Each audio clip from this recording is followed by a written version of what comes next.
continental do Brasil, pode ter os dois modelos, transgênico e não transgênico. Só que para ter os dois modelos era preciso que a lei assegurasse que os que vão produzir os transgênicos cuidem bem da sua produção para não contaminar os não transgênicos. Era isso que eu proponho, modelo e minha equipe, modelo de coexistência. Como é que isso foi lido e traduzido para a opinião pública, que nós éramos contra os transgênicos? Porque nós somos de uma cultura que não quer ter senões. As pessoas querem escorregar direto para satisfação da sua satisfação, uma coisa meio infantil. Se você diz pode ter hidrelétrica desde que cuide dos índios, então você é contra a hidrelétrica. Você pode ter transgênico desde que proteja os que não querem ter transgênico, então você é contra a ciência e contra os transgênicos. Nós defendemos e eu defendo o modelo de coexistência e acho que o Brasil perdeu uma grande oportunidade de ganhar duas vezes, com transgênico e não transgênico. Em relação às pesquisas com células-tronco, nós não tratamos desse assunto, né?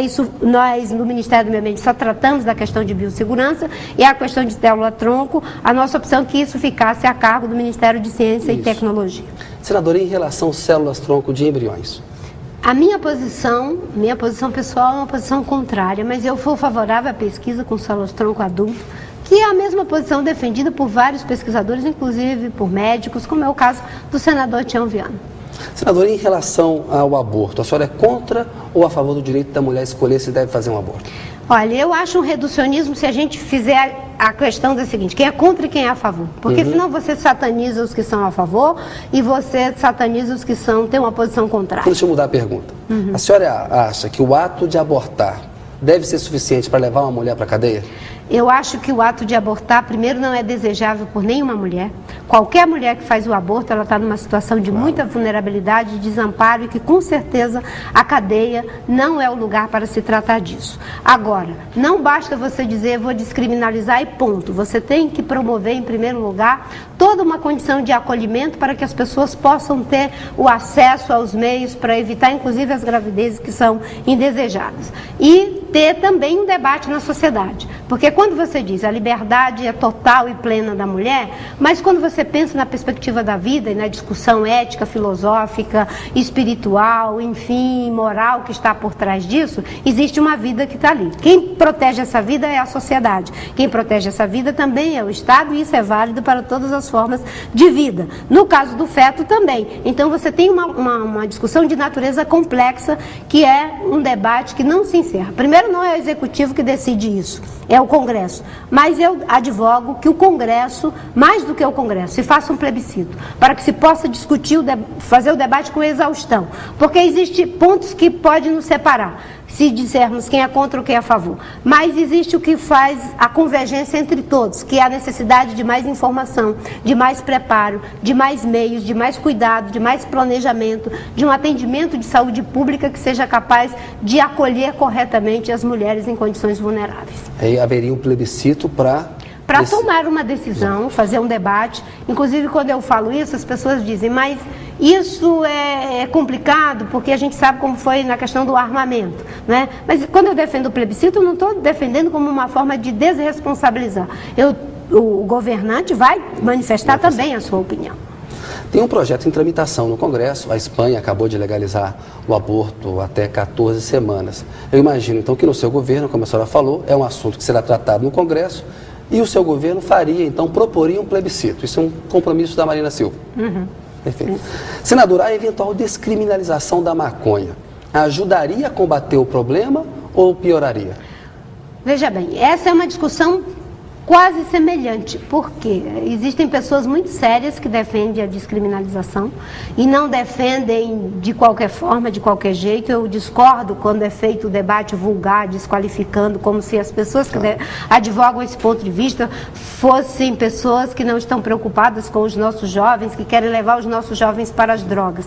Eles advogam esse ponto de vista por entender que seria uma forma, inclusive, de combater, não é, tanto o tráfico quanto a exacerbação do uso sem informação, sem nenhum tipo de preparo e que as pessoas se tornariam vulneráveis. E existem outras pessoas igualmente sérias, às quais eu me filio, de que acham que esse não seria o melhor método para combatermos o tráfico de drogas e, inclusive, a vulnerabilidade que cada dia mais sofrem as nossas crianças e jovens. E é só olharmos para o que acontece com a população jovem e as nossas nossas crianças que estão sendo dominadas pelo crack.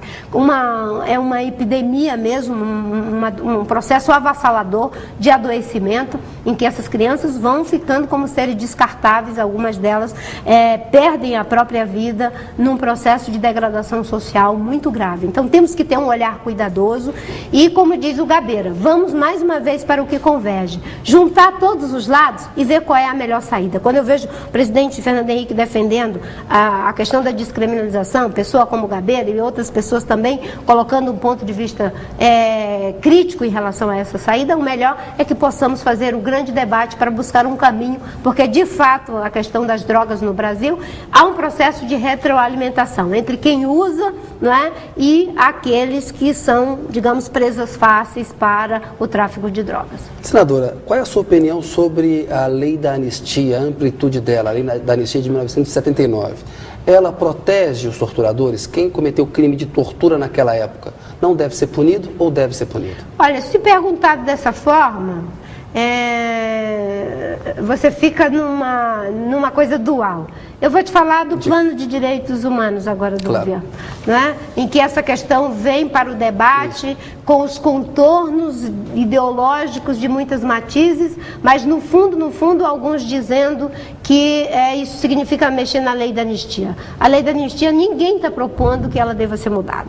O que foi feito foi, digamos, o arranjo que foi aprovado do ponto de vista legal, que anistiou, né, enfim, os torturadores, mas também aqueles que durante o regime autoritário combateram a ditadura. Então isso prevalece, nem no plano do governo atual, nem no plano do governo anterior estava se propondo e mexendo na lei da anistia. Ela deve permanecer como está. Tem uma discussão no Supremo, né? Não, sobre a amplitude dela. Isso. Mas isso o Supremo vai decidir, e é o Supremo que vai decidir, não é? E o Executivo é um poder independente e o Legislativo também. Mas é importante a sua opinião. Não, nesse caso aí eu acho que o Supremo tem autonomia e, sendo candidato ao presidente, eu vou defender sempre a autonomia dos poderes.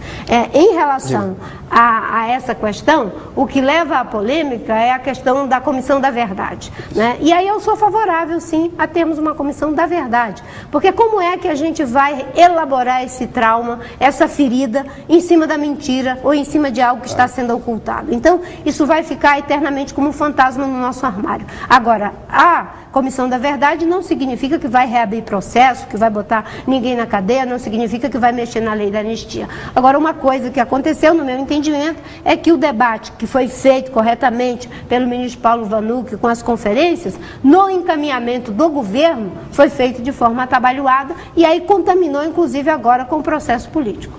Senadora, nós chegamos ao final do programa, tem aqui um novo pinga-fogo que nós vamos estrear com a senhora, que volta pela segunda vez ao programa. Pergunta, a senhora responde muito sucintamente. José Serra. Um homem competente, um homem, enfim, que tem dado a sua contribuição para o Brasil. Dilma Rousseff. Uma mulher competente que tem dado a sua contribuição para o Brasil. Ciro Gomes. Ciro Gomes, um homem competente que tem dado a sua contribuição para o Brasil e que no processo de convivência com ele no Ministério do Meio Ambiente me ajudou muito em temas polêmicos que eram muito difíceis. Qual o maior desafio do planeta? O maior desafio do planeta é mudar o modelo, não é nem do planeta, são dos seres humanos para com o planeta, mudar o modelo de desenvolvimento. O modelo predatório está comprometendo as possibilidades de vida na Terra. O que a senhora gostaria que fosse diferente no Brasil daqui a 10 anos? Eu gostaria que fosse diferente no Brasil daqui a 10 anos, toda a perspectiva da visão de desenvolvimento do Brasil. Como a gente vai fazer para que a nossa agricultura tenha uma nova narrativa, que os produtos brasileiros sejam preferidos porque respeitam o meio ambiente, porque respeitam a legislação trabalhista, porque respeitam, enfim, valores, que agregue valores aos nossos produtos. Uma pessoa fundamental na sua vida, senadora? Uma pessoa fundamental na minha vida, enfim, só uma. Pode ser mais de uma. Obviamente que meus pais e minha avó, o Chico Mendes, o bispo Dom Moacir, e eu não posso deixar de dizer que o presidente Lula foi uma pessoa muito importante na minha vida. Uma viagem inesquecível? Uma viagem inesquecível. Quando eu fui para Nairobi, Quênia. Eu fui, e eu vou dizer por quê. Diga. Eu vi as pessoas indo trabalhar a pé, correndo porque não tinha dinheiro para pegar o transporte, 60% daquela população é desempregada e eu entendi por que eles são bons corredores.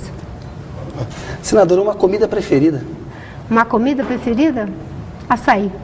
Bebida preferida? O açaí para nós que comemos açaí alimento, com né? é comida também, É né? comida também. Uma bebida preferida, água de coco. Água de coco. Animal preferido? Olha, aí você me pegou, são tantos, poxa vida. Eu tenho uma admiração muito grande pelo gato maracajá. O gato maracajá. Cor preferida?